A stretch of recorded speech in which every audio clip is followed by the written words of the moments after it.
పార్వతీపురం మన్యం జిల్లా సాలూరు బోసుబొమ్మ జంక్షన్లో వైఎస్ఆర్ కాంగ్రెస్ పార్టీ శ్రేణులు చేపట్టిన రిలే నిరాహార దీక్షలు కొనసాగుతున్నాయి.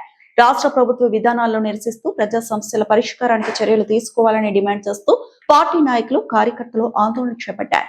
పార్వతీపురం మన్యం జిల్లా సాలూరు పట్టణంలోని బోసుబొమ్మ జంక్షన్ లో వైఎస్ఆర్ కాంగ్రెస్ పార్టీ ఆధ్వర్యంలో రిలే నిరాహార దీక్షలు నిర్వహించారు. ఈ సందర్భంగా పార్టీ నాయకులు మాట్లాడుతూ రాష్ట్ర ప్రభుత్వం ప్రజలకు ఇచ్చిన హామీలను వెంటనే అమలు చేయాలని డిమాండ్ చేశారు. ప్రజా సమస్యలు పరిష్కరించడంలో ప్రభుత్వం విఫలమైందని ఆరోపించారు. అలాగే నిరుద్యోగ యువత, రైతులు, మహిళలు, సామాన్య ప్రజలు ఎదుర్కొంటున్న సమస్యలపై ప్రభుత్వం స్పందించాలని కోరారు. ప్రజా వ్యతిరేక విధానాలను వెంటనే ఉపసంహరించుకొని సంక్షేమ పథకాలను సమర్థవంతంగా అమలు చేయాలని ప్రభుత్వానికి విజ్ఞప్తి చేశారు. ఈ రిలే నిరాహార దీక్షలో పలువురు వైసీపీ నాయకులు, కార్యకర్తలు, ప్రజలు పాల్గొని ప్రభుత్వానికి వ్యతిరేకంగా నినాదాలు చేశారు.